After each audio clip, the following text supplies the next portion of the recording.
The Secrets of Star Wars is brought to you by the Star Quest Production Network and is made possible by our many generous patrons. If you'd like to support the podcast, please visit sqpn.com/give. Hi, this is Ashley Eckstein, the voice of Ahsoka Tano from Star Wars, and you're listening to the Secrets of Star Wars podcast.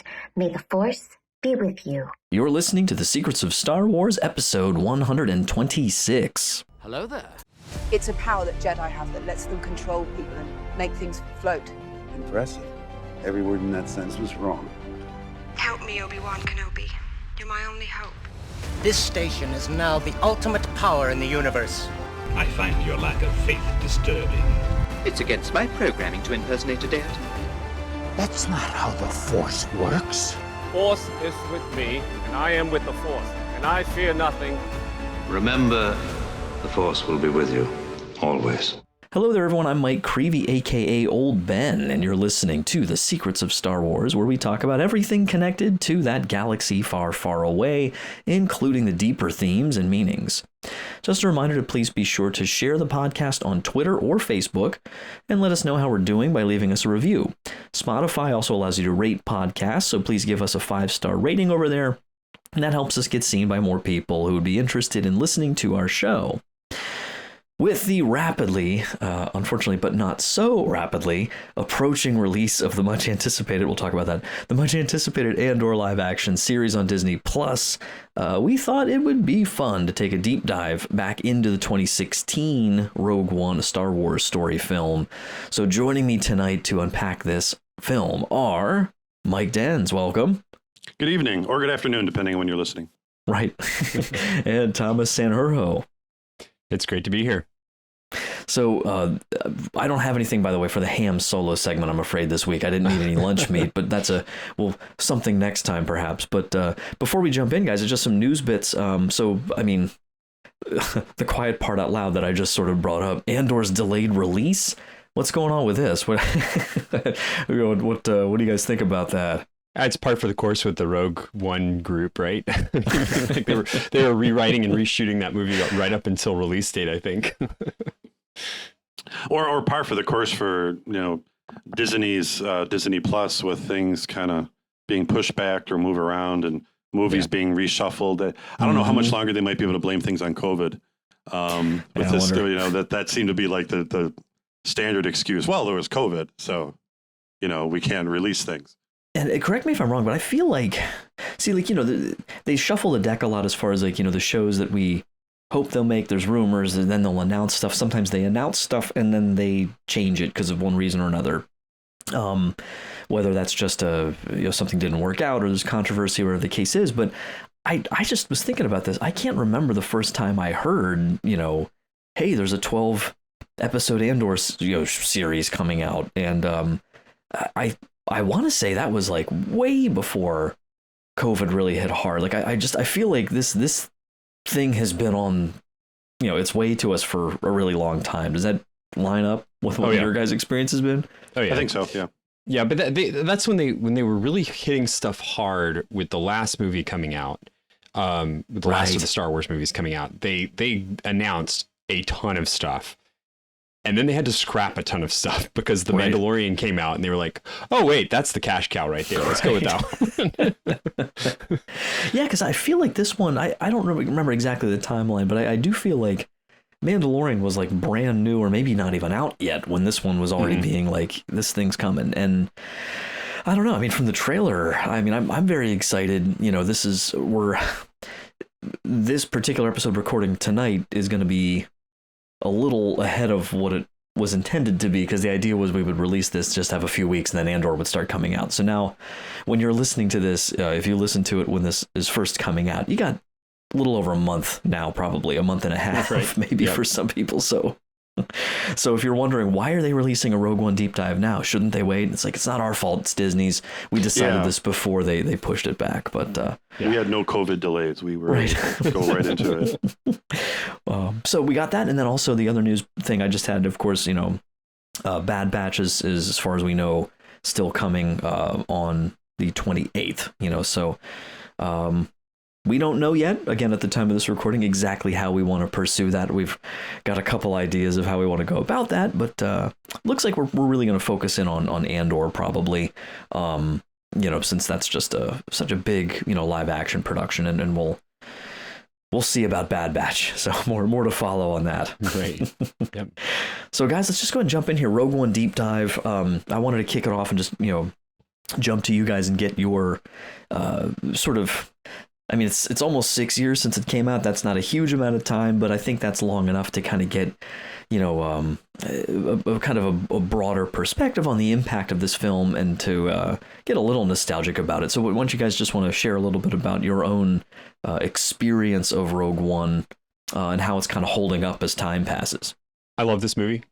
I'm gonna go ahead and make the sacrilegious statement that this one actually falls at the top of my list of Star Wars movies. I will always, when people ask me, I will always say Empire and then put Rogue One immediately beneath it. But if I'm honest, this movie is just fantastic. There really is.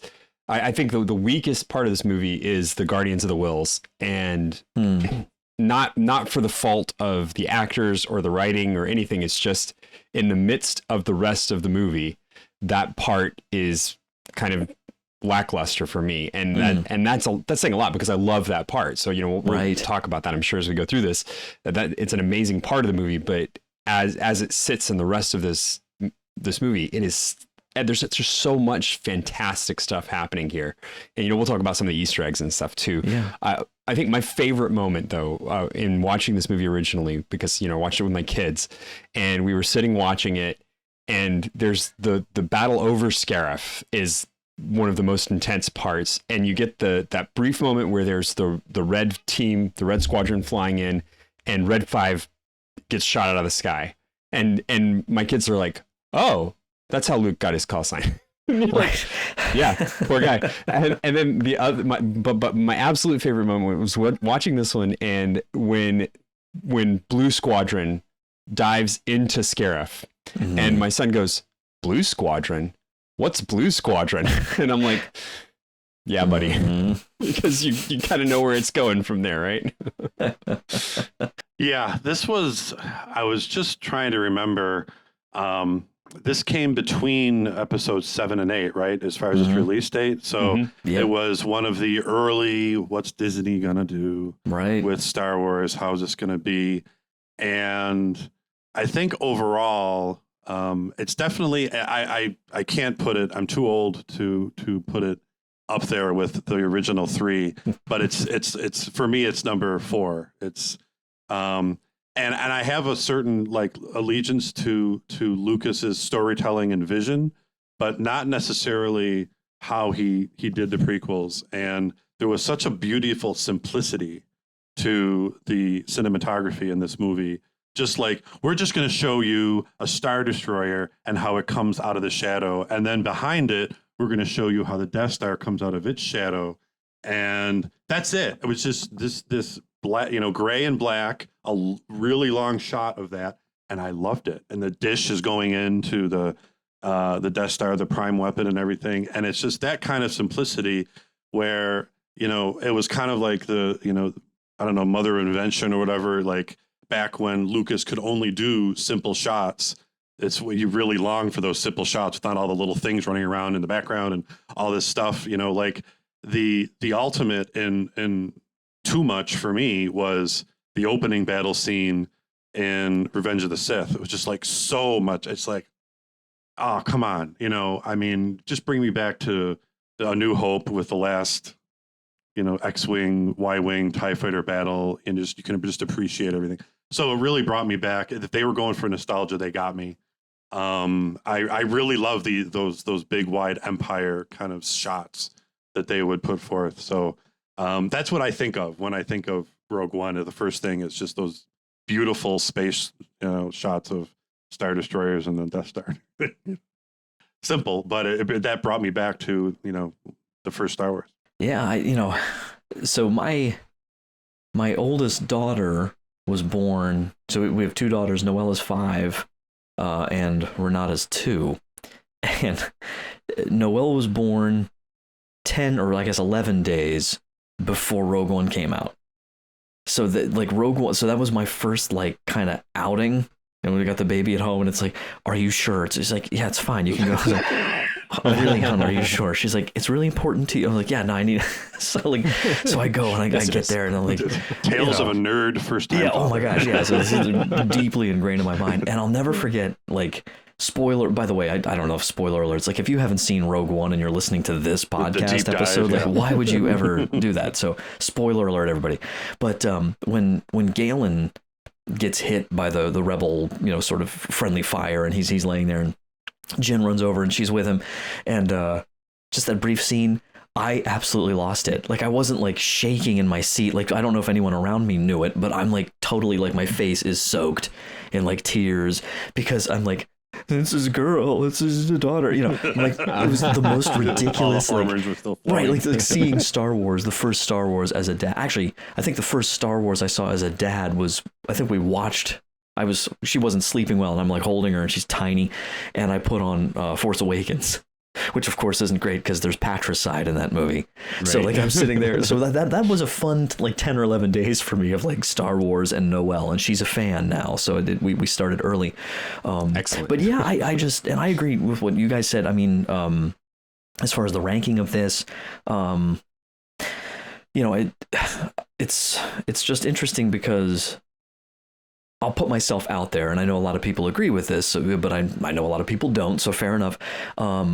I think this is, in my opinion, the best standalone Star Wars film that's ever come out under the Disney time. Sort of like Disney time for sure. Yeah. I don't think anything, in certainly in the Disney era, and I love all of them. They're all fun. We're on this show, right? Because we love Star Wars. But for me, like if I'm looking at like I can pick a Star Wars movie to watch tonight, it's not going to be Rise of Skywalker. For like most of the time, it's not going to be even maybe Force Awakens. But I'm like, I never get sick of Rogue One. And I showed the guys before we started recording. I literally have it playing in the background. Oh my gosh! And it's the scene when Galen's dying. And Jen is with him. Okay, I won't look. I won't look. So let me jump back to you guys here, and let's dig in a little bit about. You've already mentioned some things, but really like the bread and butter, I think, of this episode, tonight is just like. So what is it about Rogue One that makes it so special? When you have this huge, there's new Star Wars all the time since 2015, I guess. So like, what is it about Rogue One that really, as time goes on, seems to always keep coming up to the surface when some other things maybe, I won't say are sinking, but aren't necessarily like, always doing so well as time goes on? There's great relationships formed really well. Cassian and Jen have a real great back and forth right away. She's not sure she can trust him. He's like, who is this person, that's been thrust upon me?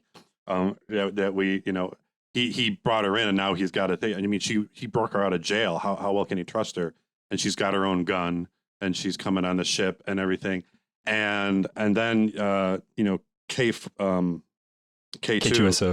Yeah, it was the humor with him and the right away with Jen. It's just what you want to know the percentages that she's going to use that gun on you. They're high. They're very high. It's just Alan perfect. Tudyk is so good. Yep. And it's just so good. I remember when I first saw episode 1, I'm like I know they're trying here and there, but they're missing Han Solo. They need some smart aleck guy that's just gonna quit here and there and be like, you guys are all stupid. You're not, and that's what they needed. And they tried to use Jar Jar as a comic relief, and that didn't really go well for them. I mean, I don't hate Jar Jar as much as most people, but still. And it was like forced. It felt kind of forced. Yeah. It was more kiddie. I mean, there was a lot of kind of like because of the kids in the movie. It was like more like this will be silly. The kids will laugh, and they did. But with this one, R4 was just R2. I'm sorry. I'm gonna mix my drawers up. K2D2. No. K2. We'll just call him K. K2.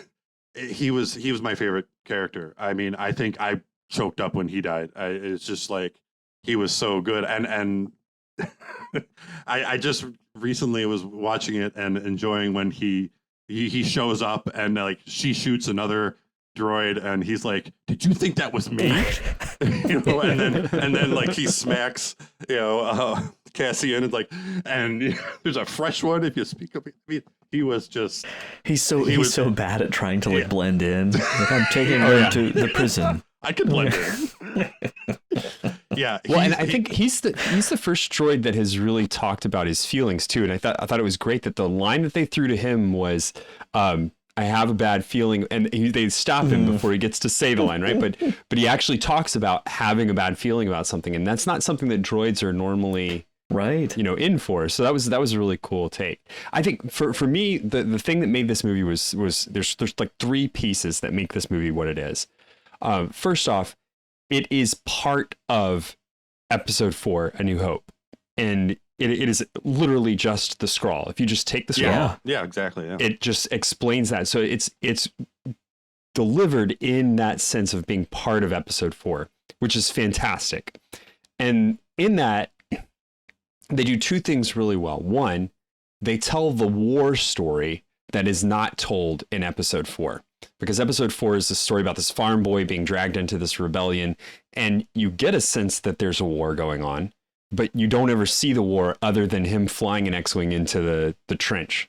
And then the rest of the movies, the most you get of that war is that scene on Hoth, and that's pretty much it. Like, even the Ewok stuff that's just like a small skirmish. It's not really a big battle.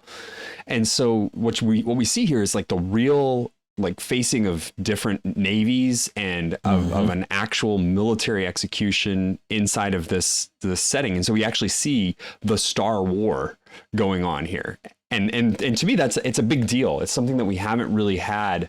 And if you've ever watched like war movies, like good old classic, John Wayne war movies or the World War II style movies, it feels like one of those movies in a lot of ways. And that's one of the things they do really well. And then the other thing that they do really well is they balance the old, like you were saying, Mike, with the feel of the scenes and the simplicity of the way that the Empire looks, the way that the ships work, and just kind of beat up nature of the rebellion with this new stuff that we've never had. So there's no characters that we know in here except for a very short clip of Vader, a very short clip of Tarkin, and a very short clip of Leia, and that's it. And that's all. Well, you got Mon Mothma. Right. Well, that's true too. Yeah. But all of the recurring characters are background. They're like, they don't really play a big role. They're kind of okay, we're going to tie this together to this thing. And they're there just to keep that consistency of, well, they would obviously be there. So, we have to put them in at this point. But other than that, they don't touch them. We're really focused on Jyn Erso, on her dad, on Andor and his fleet, on the Wills. And so all of the stuff that they do is really on creating something new that's built on what was there. And I think that's what they wanted to try with like The Force Awakens and moving into, but they never really landed something on that groundwork. They had to focus too much back on the nostalgia and didn't really build something that spoke on its own outside of the Star Wars. Backwards. Yeah.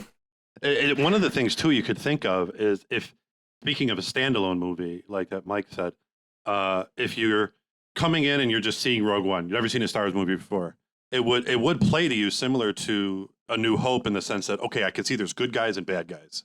Yeah. I don't have a clue what this is about, but I can follow the story of these people.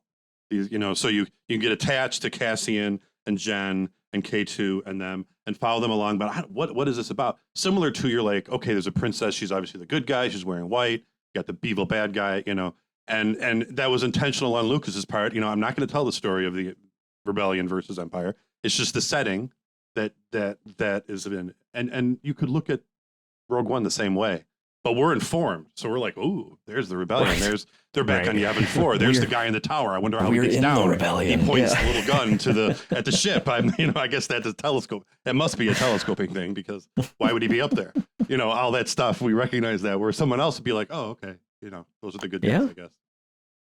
Well, and it's funny because the watching it, you said about it being a standalone film. I mean, kind of going back to things both of you guys said, when Thomas was talking about the feel of it, like a classic kind of war film, and it's definitely not gory or anything like that, so it's, but I thought of that opening sequence in, so like the final, and I really want to dig into the actual battle scene at the end of this, like the last third of this, and maybe in a little bit here, but that part especially, this huge culminating battle. I mean, it's just as gripping cinematically as the opening scenes of Saving Private Ryan, I think. And because I'm just on the edge of my seat, and it's just so, the pace of it is so perfect, and it doesn't let you go for even a moment. And like I said, I want to come back to that, but so there's that, but then also, what you guys were talking about with the setting, what jumped to my mind was even things like the mention of the Jedi, when Chirrut says to Jyn, and by the way, we didn't do a synopsis. I don't really think we need to, probably, for the folks tuning into this. No right, that's right. That's shallow. Synopsis is that's shallow. Silly stuff. Yeah, we're going deep. Go look on IMDb. This is a deep dive. But when she's talking to Chirrut when they first meet, and he asks about, I think it's him, right, that asks her about, Kyber. What do you know about Kyber crystals? And she says, I know they powered the Jedi's lightsabers. And it's just this vague, if you've never seen Star Wars, you don't know what a Jedi is, but I feel like if you just look at that for a second, like you just know, the way it's written, the way it plays, it's just, you get the sense that there's something here. There's like something lost from the past, the one more, effect of the Empire's brutal reign and everything. By the way, my dog just walked in and bashed the door into the microphone. You can stay. He's something else. Anyway, that's when we interviewed Mark Thompson. His dog was hanging out too. Yeah, so it's anyhow. So yeah, this is Petey's down here, but his bed's not in here. Anyway, but yeah, you still if you don't know what a Jedi is, well, what's a lightsaber? Like, well, it's a sword. It's probably a cool space movie sword. Like it's almost like you can imagine. I feel like if you don't know anything about that, there's enough there to have this sense of like a mystical kind of thing, And this is the first Star Wars movie without the sword. I mean, there were no lightsabers in this. Well, until Darth Vader. That's right. He showed up. Excuse me. How could I forget that? Well, but no see, duels for sure. No. But even that, I just think, it's like, here's a terrible, scary bad guy I've seen like twice in this movie or whatever, and then now he's in this hallway and he has a sword that's, oh wow, like I don't need to know everything we know and love to know about lightsabers for that scene to work. Right. And so that's something I only recently started thinking about, like really trying to imagine this as a standalone movie without the lore, and I think it still works without all that. Mm-hmm. I feel like the whole mention of the Force be with you and the way that it's used in this movie, it's that good look at everybody else. And that's one of the things that a lot of people want is like, yeah, that's fine. We get all of these stories about the Jedi and everything, but what about everybody else? And that's kind of where everybody wants to see stuff. And that's where this would really shone really well, because this is everybody else. None of the people in here are Force sensitive. I mean, Vader, yeah, but fine. Everybody that we're focusing on is not Force sensitive. They're just trying to make it, and they're just trying to figure out what the best option is given the situation that they find themselves in. Yeah, well, and I think it even lends more. It makes the Jedi and the Sith in a way, I think, more interesting precisely because it's, like it's not old hat. Like you get so used to seeing Jedi and Sith, it's almost like you're not really that impressed by them anymore. Mm-hmm. Not really. We all love them, but still, like this idea of like you said, you go through this movie and it's like these vague references to the Force, and all of a sudden, like here's this evil space sorcerer walking down the hallway, slashing people. I'm like, that's really terrifying. Throwing them into the ceiling. Yeah, like I know this character, like Vader. Like you've never seen Vader do that, but at this point, it's like I've seen Anakin do stuff, but like it was, I think, because of what you're saying, Thomas, just the way it was so. Like we're with everybody else. Like it makes it really, from the perspective of most of the galaxy, why are the Jedi and the Sith so strange? It's because it's not most people. yeah, we got a lot of focusing on them, and now we're for the point of view of these people, right? It's different. And it's still like the Force is still a religion to everyone else too. And so you have like Chirrut, who's, you know, like walking through and doing the I'm one with the Force is one with me thing.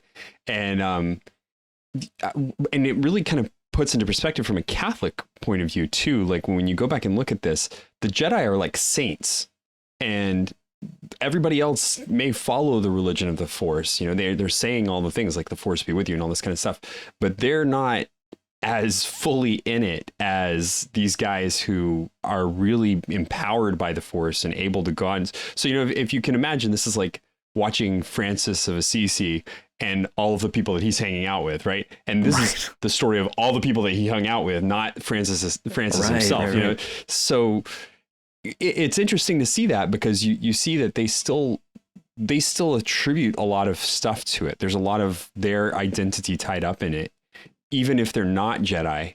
And that's because they have seen, or they've heard the stories of, at the very least, the saints of the past, the Jedi who came before, and what they were capable of and what they stood for. And that still affects them and what they stand for now, in opposition to the Empire, who they know destroyed the Jedi. It was interesting. I don't know why it hit me, but when in the beginning of the movie, when Jen's mother was like sending her to go hide, and she says, "Trust in the Force." And I'm just thinking, you know, the Force will be with you or something like that is one thing, but trust in the Force.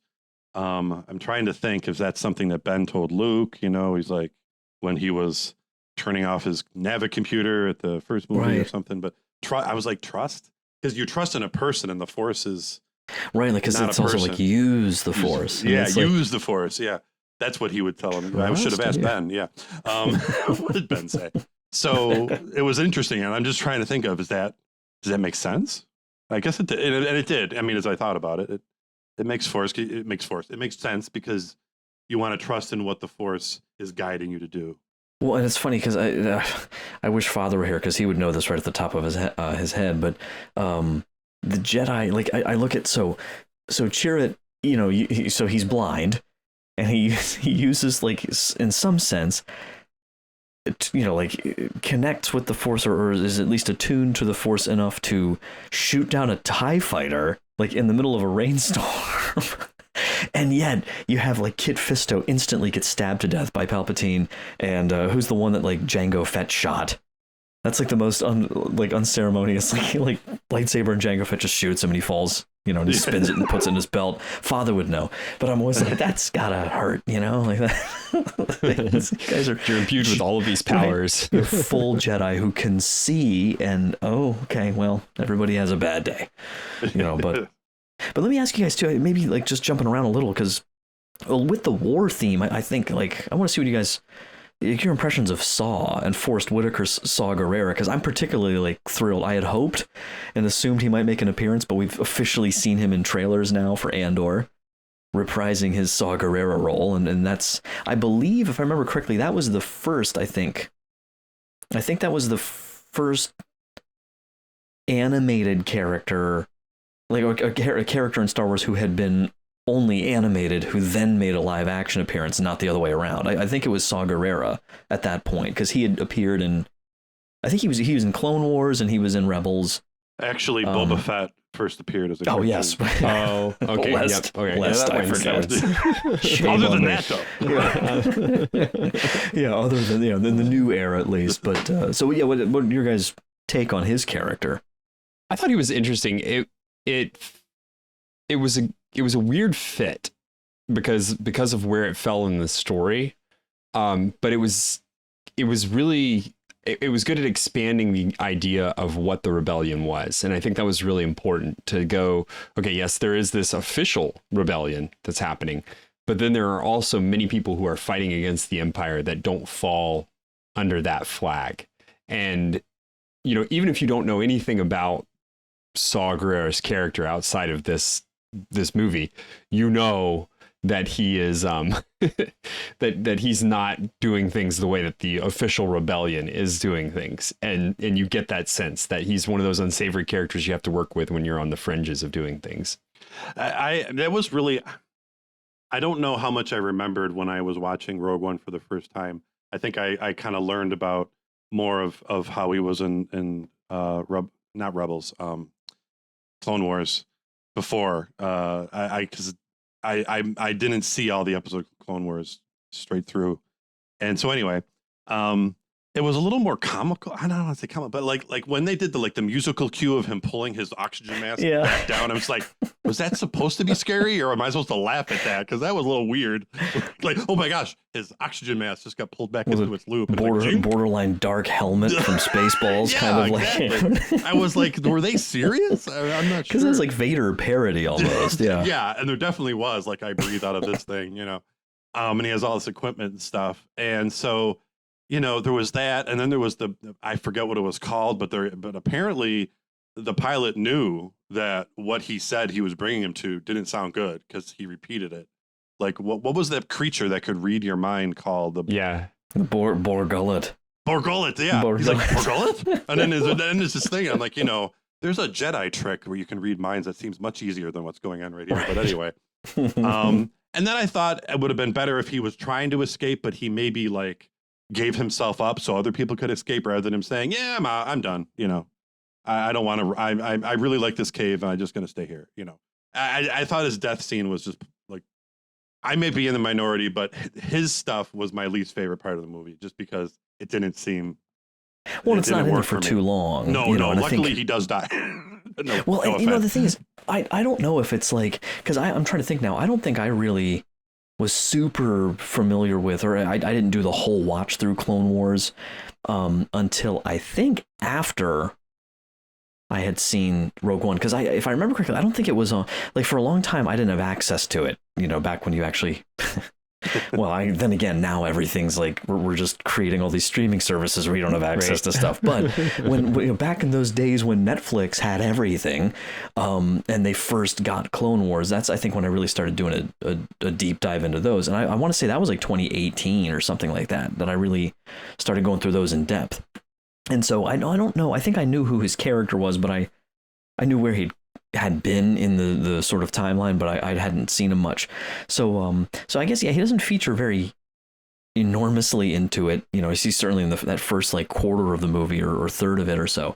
But I think, I don't know, I think my whole thing with him is just, it's interesting to me, just the standpoint of, trust and how that really is, from a faith perspective, we can know, the rules, the guidelines, you believe in forgiveness, you believe in the importance of trust, but it's just, I think it's mercy fuel, hopefully for me, if I'm dealing with someone who has serious trust issues, that's really tough. It's really tough to crack. And you look at Saw's story and it's I'm not defending anything he does, but it's there is part of me, it's can you blame him? And even the way they featured him in Bad Batch, and he's just which I have a feeling we're going to see more of him. Yeah. Right. It's everything we've just been through.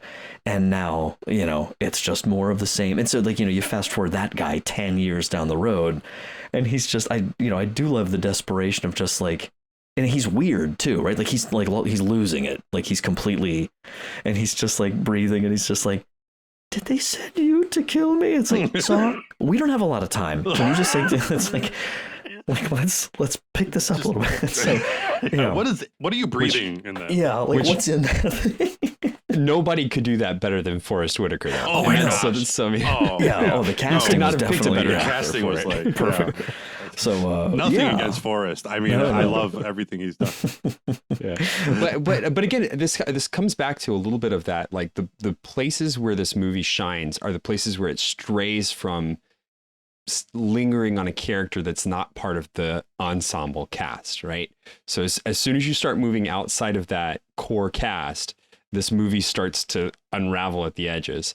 And that's where Mike, I agree with you. I think this was probably one of the weaker areas of the movie, just because of that reason, because we get this, it's we're almost expected to catch up with who this guy is. And it's isn't he kind of irrelevant to the story? Right. Why are we not moving through this a little faster? And just as you're wondering that, and he's she's watching the transmission. Wait a minute, what's that sound? And you're like, oh, okay, this is it for poor Saw. But now for plot holes, if I can just interject, I'm listening to his transmission from her father, and was he trying to get the information? I mean, I'm assuming that what he was saying was enough for them to get the plans. And are we supposed to assume that the plans were just not something he could send in the transmission? Like, okay, here's what I need you to do. I mean, it's a small thermal exhaust port right below the main port. Like you think you can just say it. It's ray shielded, so you have to use photon torpedoes. I mean, that's it. That's basically what you need to know. So I guess the one thing I'm thinking of, boy, it would have been helpful. And I mean, I would have ruined the movie, but it would have been helpful if he would have just said, here it is. And he was kind of explaining it a little bit, and then it cut off, and then she forgot to, I mean, I totally buy I didn't grab it. There was a lot going on. There was basically a Death Star wave coming at us, and we had to leave. What do you think? I think it's like I'm just laughing. If it got too real world, and he's like, basically, Jin, just watch the movie Dam Busters and just pull that off, because that's what Lucas did with the trench run. So yeah, no, Thomas, go ahead. I'm sorry. Yeah, no, that's sort of where I was going to go with it too, where it's just the explanation that I got for it there was that he has to be so clandestine with everything that he's doing, because they're watching him. They know that something's up. The Empire knows that something is up with him, but they're not really sure what. They can't pin it, and so or something is up with his group. I mean, they don't even know it's him. His engineers and everything, Bingo. And I suppose, like, if he starts accessing files like the plans, I can't do that. I can't get to those. So I'm just wondering your take. I can see some ways out. Yeah. Well, and I felt like it was kind of twofold. Like, first off, he can't just send his daughter, who's very much not a reliable figure, to the rebellion and say, explain this to them and they'll do it, right? She needs, like, she has to deliver some plans to them for them to be able to look at it themselves and figure out what's going on.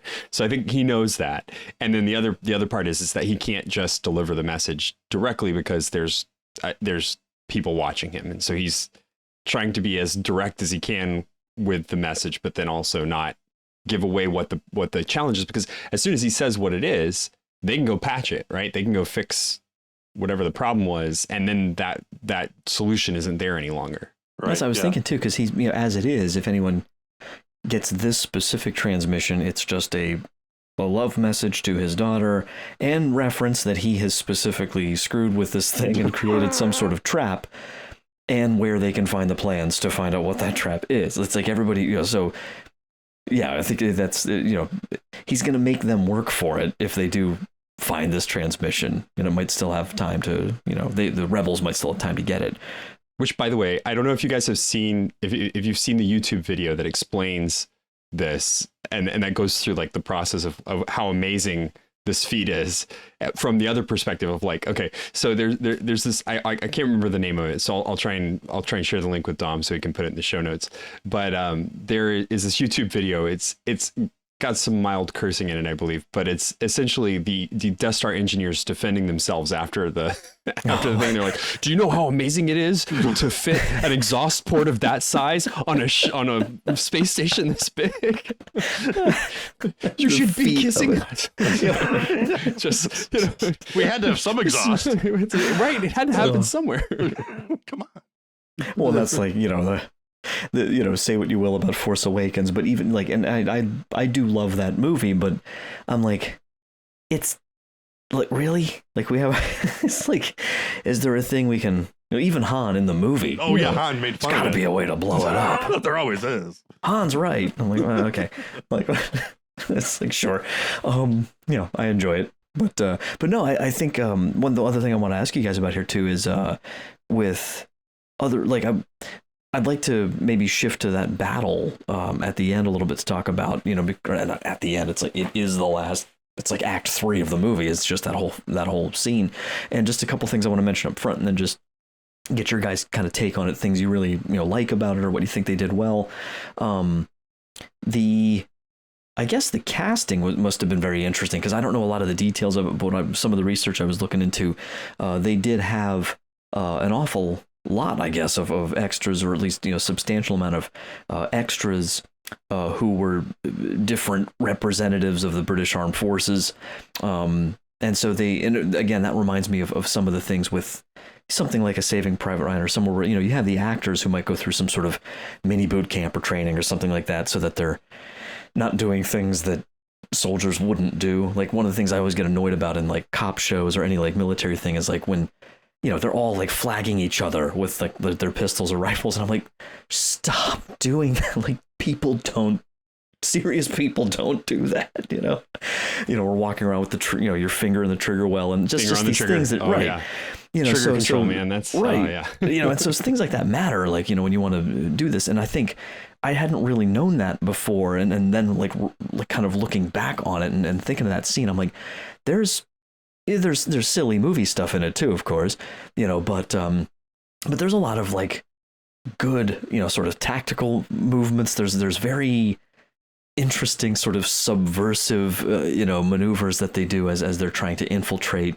And I love that whole sequence from the beginning of it, the drama of it, the sort of like feel as you go through it, that, you know, even if you don't know episode 4, you know, if you know episode 4, you know there's a reason that it's Luke and Han, not Chewie, unfortunately, those guys getting medals, not any of these guys. You know, it's like, why not? So what? Just that final battle scene, like what is it about that really resonates with you guys, or like just in terms of the pacing of it, or just, you know, how that's filmed? I'll say one thing, that, you know, the myriad of locations that Lucas and then Disney with the different directors they choose have tried. You know, Lucas liked to stick to, it's going to be all forest or all desert or all snow. You know, there is no like varied climates on any of these places. But like we're going to hide the plans. Bora Bora would be nice. Let's go to a vacation tropical place. You know, and Kokomo playing in the background and like the elevator. Really, I mean, you expect to see someone coming up a Cabana Boy. You know, hey, I got your drinks. Whoa, what's going on? But turn that whole like scene of where you'd have your honeymoon to like an Imperial base with walkers and stormtroopers, and the whole gamut was. And just the shallow water. I mean, the whole thing, that was really neat. I mean, it was beautiful. That was a really interesting backdrop, because normally it's almost kind of like, I remember the last few times I watched Price is Right. This is going to seem like a really far out thing, but some of the trips they were giving away were to like Vietnam, and I'm just like, that's weird. There's got to be some guys that are from the Vietnam War going, what? Right. That's the trip you want? Is that a joke? Is that a zonk? Are we on deal? You know. And so here we have, you know, like a place you would want to visit, like a beautiful tropical kind of place, but it's a war zone.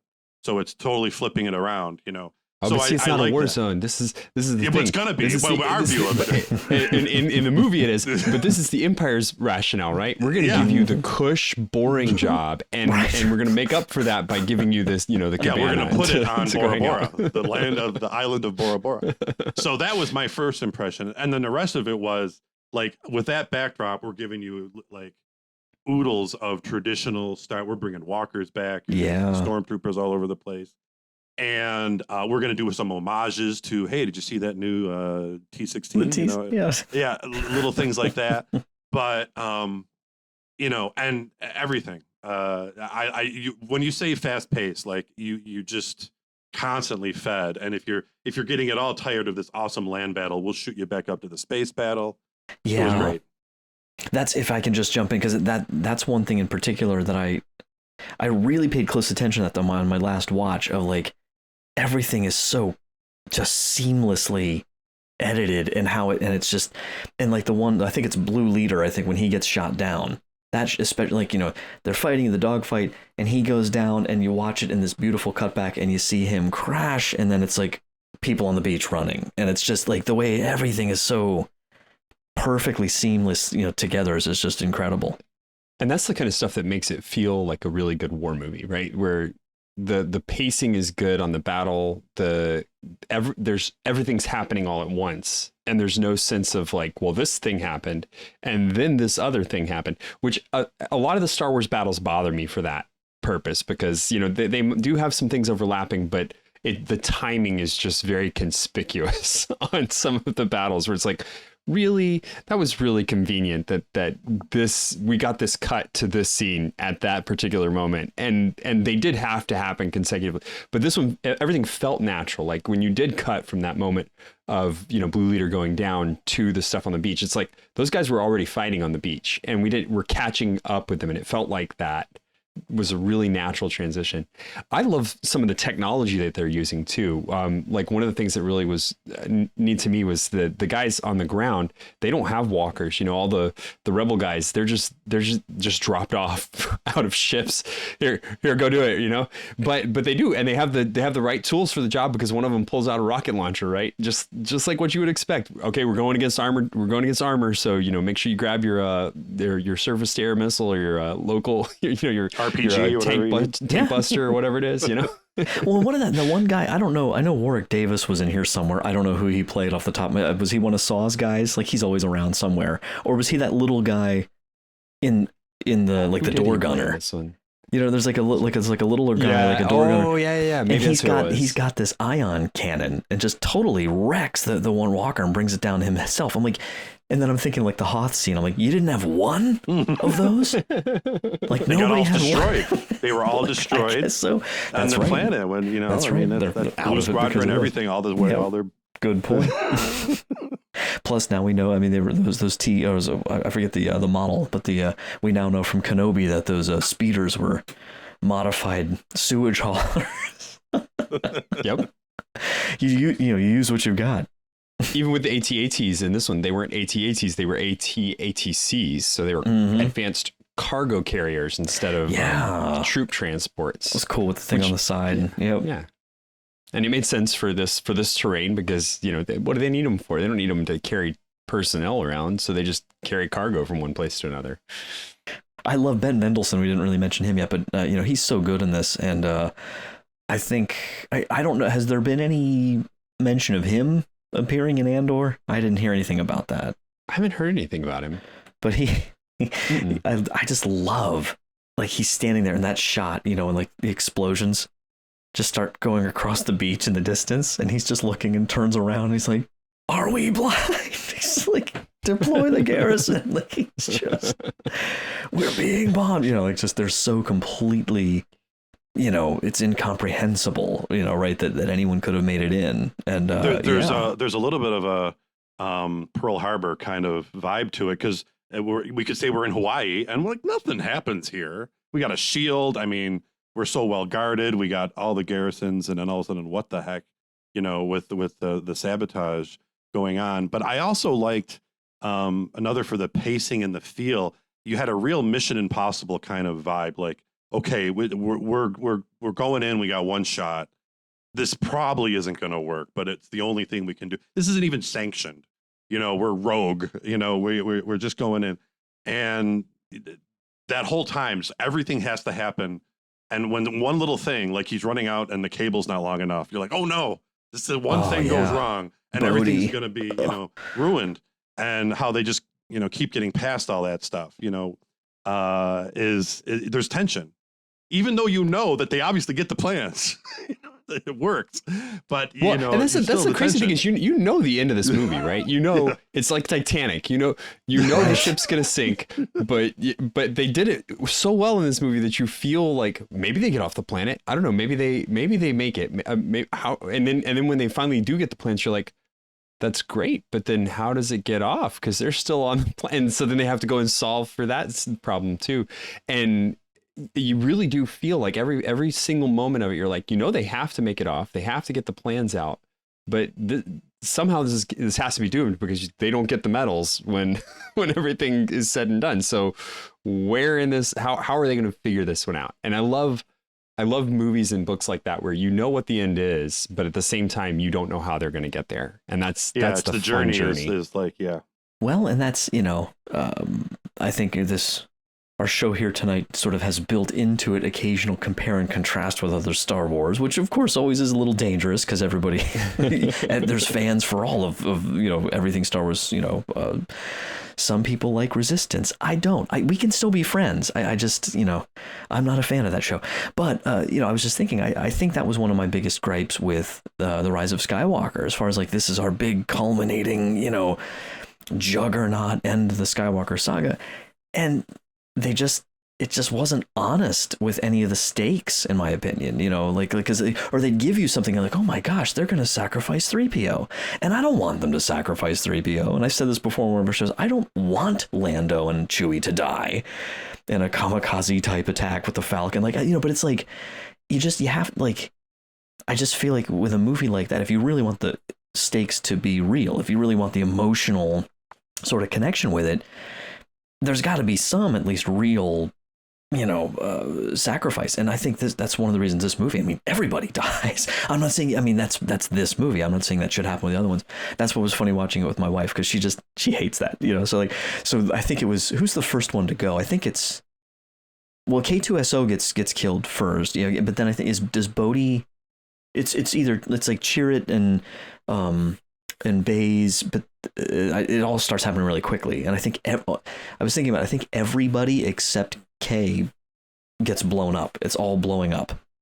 Specifically, everybody, so it's very literally explosive. And it's one, I think it was when Bodhi dies, and my wife's like, do they all die? And I'm sitting there, I'm like, what? I'm looking at my watch. I'm like, I can't tell you, you can't do that to me. You can't, come on. I'm just like, yeah, they do. It's like, oh, I hate it. I'm like, well, okay, I know. So, but yeah, that's just something, the stakes, I think, are a big thing that makes it right. And that's something I hope somehow shows up in Andor, which is weird because, Andor doesn't die in the show. Yes, but, and here's the thing, I think there's, if they go back to the storytelling that got them where they are, there are a lot of really tense moments, even just with Mon Mothma and Bail Organa, where they get into some scrapes. They get to the point where Vader essentially walks in on one of the rebellion's councils and walks in with a bunch of stormtroopers and locks them down, and they wheedle their way out of it just enough to maintain the secrecy of the rebellion. But it's very tense for a moment, because you're like, that's Vader. Vader is not going to let them, get away with this. And they manage it because they're incredible statesmen. But I think there's a lot of room for that kind of stuff, even that we know that Andor gets to this end point. There are a lot of other things that make those stakes. And that's where I think it's going to get interesting is, we know Andor makes it, so it won't be the stakes for him, but it's going to be all the other people he runs into that we don't know, that do lead up to him being who he is. And so he's going to lose people along the way. And you see that, Stellan Skarsgård, who I love, and he's one of those guys I'm like, yes, he's finally in Star Wars. He needs to be in here somewhere. So, but yeah, you see some of them, the characters in the trailer and such. What's Fiona? I can't think of her name. She's briefly in there. It's Aunt Petunia from Harry Potter. Seems to be one of his mentors or something. But yeah, I think with a new influx of characters, you do get that opportunity for same stakes maybe. I may ask you a question, since we're kind of talking about Andor a little bit and him not dying. Because when we first meet him, he kills an ally, or at least it seems like or an informant or whatever. James Bond style, you're useless now, and I'm just going to take you out. And that's like a first. It's kind of funny. You're bombarded with first. You're like, where's the crawl? Where's the Star Wars music? Yeah. Wait a minute. Is this really? Am I in the right theater? Right. And then so they're definitely like, no, this is different. This is a Star Wars story, so we're going to do it different.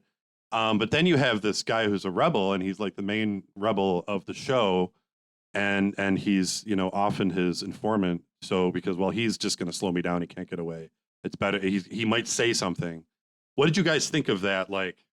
You want to like the people in the rebellion, but that's definitely not a good thing to do. And he's the guy that and this is if he redeemed himself later, well, this is pre-redemption. So he's that kind of guy that the shows are, so what, I just curious. Well, and he says something to Jin in that sort of speech before they all leave that, referencing the, 50 guys behind him, we've all done terrible things. Yeah, exactly. So there's this seedier side of, and what's the one General says to him when he's heading off with Jin, he's like, forget what you heard in there, you see Eleanor, really, so you shoot him. He's like, got it. Like, may the force be with you. It makes you wonder, like, you watch New Hope and you're like, wait, what are those guys talking about in the background? Like, jeez. But yeah, with the exhaust port, just do right. Yeah. Well, but when it comes down to it, there is a limit on the amount of honor that you can have in running a rebellion. You have to, like, you're the underdog. You have to do what it takes to maintain all of the secrets, right? So you can't rely that an informant who's kind of shady anyway is not going to go and run to the Empire and tell them everything they know about you, and then by extension everything that you know about the rebellion. So yeah, it's unsavory. It goes right to in my mind. I have one of my best friends' father was in the armed resistance in Poland during pre-World War II and the Russians after, but mostly it was the Nazis that he dealt with. And then there was John Paul II, a contemporary, who was, no, I'm not going to do that. That's not. And so you're kind of looking at that, and you're wondering how is a Jedi moral code, prevent him from, I can't off this guy. I'm going to just have to bring him with me because that's not the Jedi way, how that all works. Yeah, where would you land? It's how do you know where you would? And that's why I love these kinds of things, is it makes you ask those questions about yourself and like, wow. And I hope the show does that. We've been avoiding, like, I didn't want to get into too much, like, what cameos do you hope will be, like, that kind of thing, because it's like, I think we all know from experience, the more you do that, the more you like set yourself up for disappointment, or just because even if you like what you end up getting, it's like, I thought too much about what I thought it would be instead of just watching it, Well, let's talk about the ones that were in Rogue One, because I think there was some really interesting, like, especially when they arrive on Tatooine, there were some great cameos that weren't necessarily cameos, right? Where you've got Chopper possibly running around in the background, and Captain Syndulla is referenced. Or on Yavin, you mean? Is it Yavin 4? When or on Yavin, yeah. Like Tatooine, were they on Tatooine? They always are there. There was a desert planet. Right, this is like the one where they're not. No. No, so yeah, but yeah, when they're on Yavin, you get the reference to Syndulla, you get the reference to Antilles. Like on the speaker, yeah. Wasn't their ship spotted? The Ghost, yeah. The Ghost is possibly, yep. Yeah, it's possibly in the fleet that attacks, that's attacking over Scarif. So you got a lot of really good ones there. And then you also have a couple of mentions when they get to when they're on Scarif and they're going through the plans, there's a mention of the Dark Saber. So right. One of the plans that they run through is the Dark Saber. And it's like, wait a minute. How much does the Empire know about this stuff too? I think there was something too in there that had to do with hyperspace tracking, which of course then comes up in Last Jedi. Like decades later. Like, how did they do that? Like, they were working on it. They were and that's another thing that there's some backstories of the beginning of Episode 4. A New Hope. How did the Star Destroyer track them to Tatooine? It could have been just a spy, which is usually, but was it, hyperspace tracking? Because they got away, but they didn't get away. If they were going straight to Tatooine from there, would they know they were followed? We know they were followed. Every time I see it, because I forget, I think every time until I see it again, because I don't watch it a whole lot, but when, zoom, zoom, zoom, zoom, like all these ships like disappearing into hyperspace, and then Vader's Star Destroyer just appears, and the most, like, the closest rebel ship just totally smashes into 1,000 pieces, just like bounces off the hull. Yeah, it's just so his Star Destroyer shows up just like him. Like, yeah, right. Like something would have been missing if that didn't happen. Like, just bam, here we are. Like, we're here to disrupt your day. At any moment. Oh man. Well, I do like I don't know that we wanted to.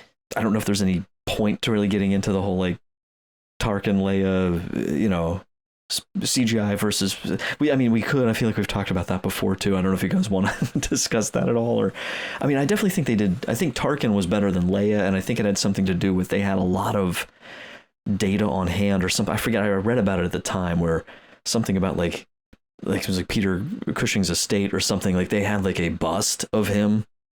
Or they had different things that they could do to make the modeling better, I think, than they could for Carrie Fisher at the time. But with deepfake, I mean, we've all seen what's his name? The guy that Lucasfilm just hired. I can't think of it now. The deepfake guy that they hired.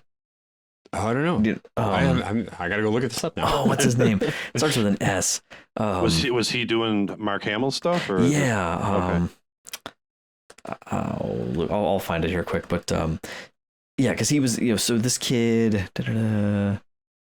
Shamook, that's it, yeah. So I'm guessing that's not his real name, but he gets hired. They reference him in the Book of Boba Fett Disney Gallery. Like they actually talk about them hiring him, to kind of take this to the new level.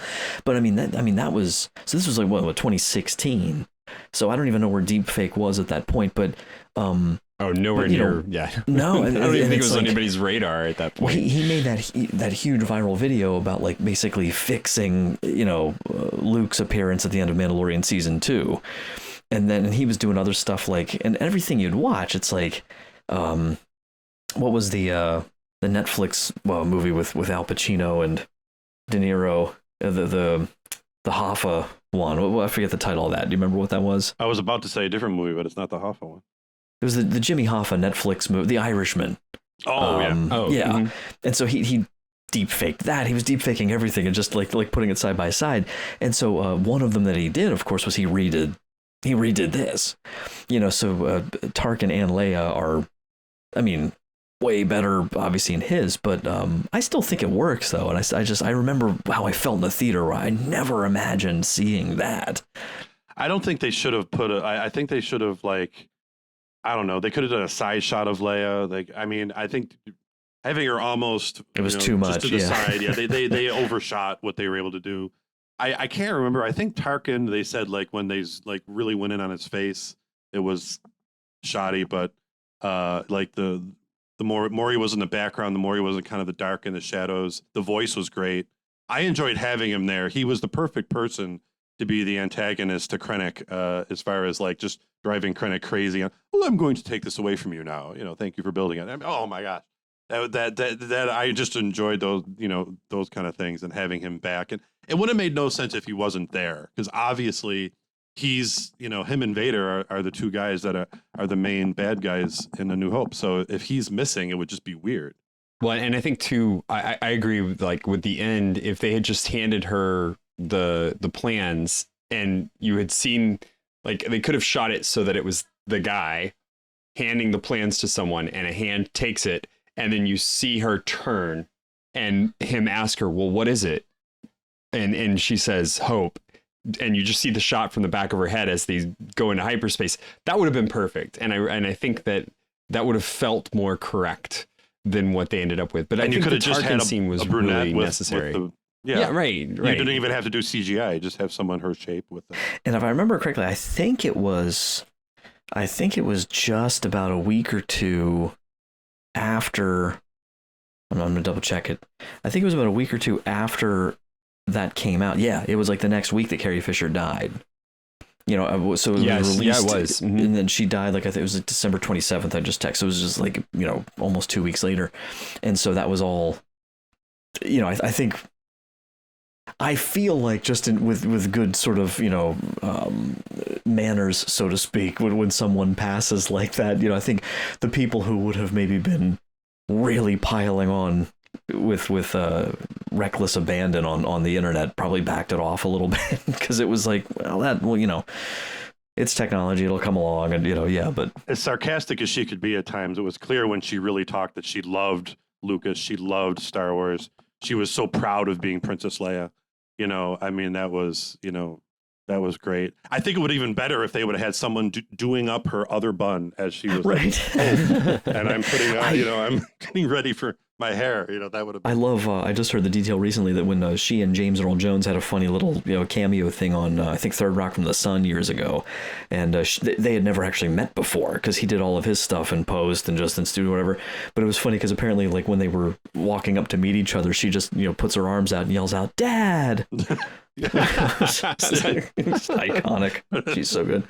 Yeah. But well, I'll tell you guys, we're a little over an hour here. I don't want to go too long per se, but I want to make sure it's a deep dive, not a long dive. Well, right, yeah, we got to come up for air. No, but I just maybe anything else, you guys really want to make sure we cover, any other favorite lines or favorite parts. I wanted to mention K2SO. Back to what Mike said earlier, I just love this, like how well he's peppered throughout it with the whole like, if that aperture doesn't open up, we'll smash into it and like die in the vacuum of space. And there's the pause, and then K's like, not me. I can survive in space. Like, he's just so completely. Thanks, bud. But just anything else, characters or themes or even things you hope to see more of in Andor. You had who I only remember as Snaggletooth from my action figures show up is like, he didn't get to do his whole spit, but he's like, watch yourself, So that was kind of a neat little callback to Star Wars. I think you got him. If you're talking Rogue One, you got to talk about him. Walrus Face or whatever his name was there. I have one question for you guys though. Out of the new stormtroopers that we were presented with, because there are 5 or 6 different new stormtroopers that we got in this one. Which one was your favorite design? I'll give mine first and give you guys a chance to think about it. So I loved the tank trooper that we see on Jeddah when the tank's running through the town, and that helmet design. If I was going to make myself a stormtrooper costume, that would be the one I would go with. And I know that's not like, the cool ones like the Death Troopers or whatever, but man, that tank trooper helmet, that was a really cool looking helmet. Yeah, that is pretty sweet. I was just double checking it to make sure I was thinking of the right one, because I also I was getting confused with the service truck dudes in Mandalorian, the Bill Burr episode. The second Bill Burr episode when they infiltrate, because my friend just found the Bill Burr, action figure at Target and got me one, so that'll be up on the wall here soon. My other friend I was telling him, and he's like, you always have to make sure you call it your Bill Burr action figure. I was like, that's what it is. But no, I think I like the just like the Sand Troopers. I thought were kind of cool. It was just a different look. It was, definitely the aesthetic was. It made sense. It's like, this thing's new. These stormtrooper uniforms over here have been around for 40 years, but it's believable that they would be in the same, universe. So yeah, I like those ones. I thought they were pretty cool. I like that the ones are called coastal troopers, if that's the coastal defenders. We defend the coast of Bora Bora. Right. but actually, I'll have to go with the Death Troopers, and I thought they were kind of spindly, they looked skinny. I think that may have just been the way it appeared. It's not like they got skinny people to play them, but I loved their communication. It wasn't English. They had that cool kind of what are they saying? They're speaking in some sort of as if they're probe droids or something. Talking to one another, and it gave them kind of an alien feel that I thought it was neat. But it was still the organic kind of sound that you like from Star Wars. And so I hate to not pick a cool one, but I don't like the look of a lot of the other troopers. They just kind of, I don't know, they look smushed, like a smushed scout trooper or something. So yeah, the Death Trooper. Well, did we, guys, correct me if I'm wrong, I think we might have talked about this back when we were talking about Bad Batch, but I'm just remembering now, did someone make probably the connection that when they're forming near the end of that, first season, these other troopers that they're putting Crosshair in charge of, because that looks very similar. It's almost like a proto Death Trooper kind of look, and I wonder if that's supposed to be this is the way we're going. Well, I have a feeling, because I think Andor might pull some of that in, and I'm wondering honestly if the reason that they've pushed Andor back might not be because of reshoots or anything, but because of what gets revealed between it and Bad Batch, because they're happening around the same time. Possibly, and there might be some things that they want to let Bad Batch show first, as opposed to seeing an Andor and then getting a retcon kind of feel from it going back to Bad Batch. And if you look closely in a couple of shots of the trailer for Andor, you see totally plain white, so in terms of you don't see other flare or any other colors and stuff, but stormtroopers in white. But if you look at the helmets, they're clone trooper helmets. You know, so there's flashbacks, you know, like there's that shot you see them coming, like you're with a crowd and you see them off in the distance, like approaching. There's like a shot like that, and a few of them where a lot of people have pointed that out, that it's not, you know, sort of original trilogy era stormtroopers exclusively, you know. So there is some with his story makes sense, you know. What does he say in Rogue One? You know, I've been in this fight since I was 6 years old. I'm assuming that's him. We see at the beginning as a kid with the village and stuff. So, and I didn't check his age. I'll do that real quick too on the official Wikipedia entry for Wikipedia. Gotta love that thing for Cassian Andor. But yeah, you get the impression that they're a little bit older, like he and Jin, and then like they're a little bit older than Luke and Leia, you know, and those characters. So he's 26 BBY. So he's what, 7? So he would have been, so he's about 6 years old right around the time of Order 66 ish. So, you know, yeah, so that'll be neat. Because anytime we do these like flashbacks to that kind of era, it's always pretty cool. Well, because you had those in The Mandalorian too, where it was you know, a throwback to the Clone Wars and what was going on then and why he was saved. So it'll be interesting. I'm looking forward to it. I think it's going to be. I know that mine might be a little bit of a personal interest too, because I'm interested in building some more lore for our RPG. Yes. We get a chance to put that together again, because it's happening right at that time period that we were talking about, that we were playing in, and you know, I threw Mon Mothma in as a character, and there she is, right back in Andor again. I swear, if my Bothan shows up, I'm going to try to find somebody at Lucasfilm to sue. No. You are listening to our show. But we've never seen a Bothan officially. You know, we haven't. So, yeah. Weird. It would be nice to see one on screen. Well, wasn't there a parody where like those Bothans are always dying? That, you know, it's just like you try to get them to go do something and they die. That was like I think Father might have said that one on the float around. I was thinking of the one, and of course I've brought it up before, but I always put the disclaimer on. I can't rightly recommend it because it's got a lot of non-appropriate material. But the Family Guy Star Wars parodies, because in there like they're sitting at the the briefing. He's like, I mean, you know, I can't stand Bothans. You know, that she's immediately like, many Bothans died to bring us this. You know, the other guy's like, ooh, you know, just they're like. There was there was a whole Mark Thompson narrated novel that I listened to. Do you remember which one that was? With Bothans were a major character. Like, oh no, I don't know. They were wrapped up, and I don't remember which one it was. So I shouldn't have brought it up. You have to check that out if you ever find out which one it was. But well, do you guys have any last words on Rogue One? Last words might not be the right way to put that. But final thoughts. I think this is one that I will probably watch much more readily than any of the other Star Wars movies. If I'm going to grab a Star Wars movie just to watch and have on in the background, or just to play because I want to scratch that Star Wars itch, I will actually run to this one first, because it really does just tick all the buttons without, and it doesn't make me want to necessarily go back and rewatch the whole series, which is part of the problem of watching like episode 4. You're like, okay, now I got to watch Empire, because I can't just stop after watching episode 4. Yeah, I just, once again, there's the nostalgia, and there is the era. When I think about it, I remember, back when there wasn't the plethora of information and all the different books and stuff. When I was really getting into the 3 movies, I was born in 1971, so I was in junior high as Empire and Jedi were coming out.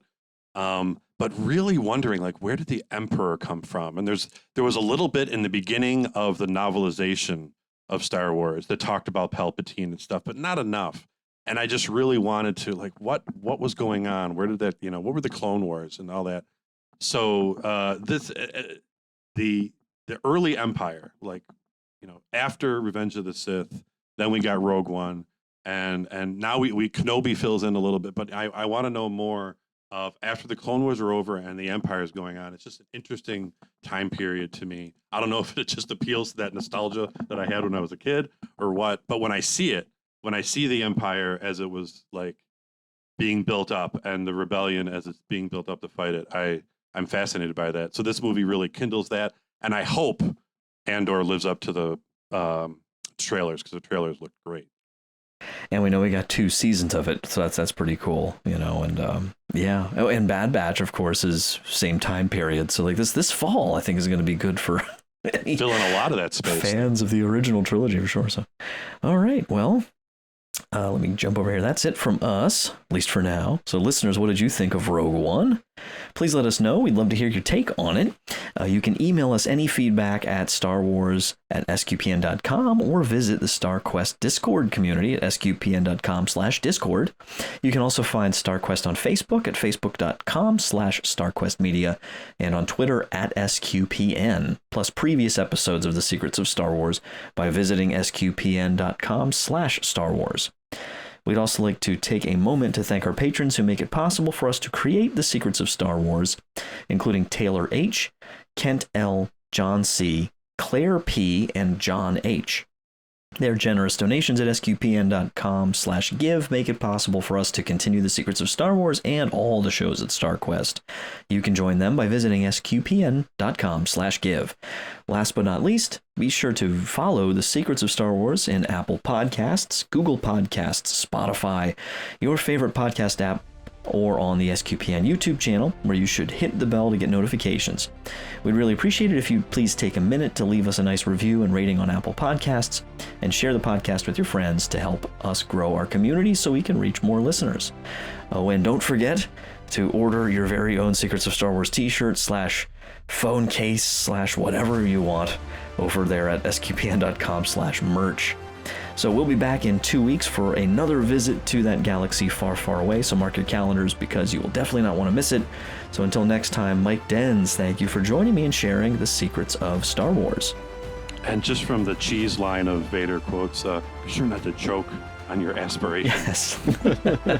Oh, love it. And Thomas Sanjurjo, thank you as well. It's been great. Thank you for listening to The Secrets of Star Wars on StarQuest.